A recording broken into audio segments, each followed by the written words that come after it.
సిట్టింగులందరికీ సీట్లు ఇచ్చినటువంటి కేసీఆర్ మొన్న ఓటమి పాలవడం, అభ్యర్థుల మార్పుతో కాంగ్రెస్ పార్టీ లాభపడటం, అట్లాగే మధ్యప్రదేశ్, రాజస్థాన్, ఛత్తీస్గఢ్, గుజరాత్ లాంటి చోట్ల అభ్యర్థుల్ని మార్చి బీజేపీ విజయం సాధించడం, ఇవన్నీ చూసినటువంటి జగన్ అయితే అభ్యర్థుల మార్పు మీదే సీరియస్గా కాన్సన్ట్రేట్ చేశారు. దాదాపు సగం మంది అభ్యర్థుల్ని మార్చారు.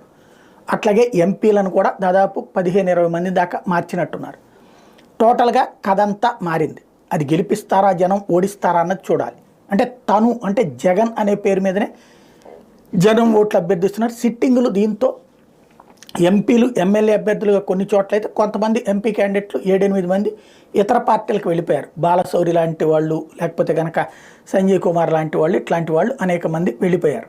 ఇప్పుడు వచ్చేటప్పటికి సంజయ్ లాంటి వాళ్ళు ఫైనల్గా వచ్చేటప్పటికి ఇప్పుడు కాంగ్రెస్ పార్టీకి వెళ్ళింది ఆళ్ల రామకృష్ణ రెడ్డి, వెనక్కి వచ్చేసారు. మళ్ళీ తర్వాత కాపు రామచంద్ర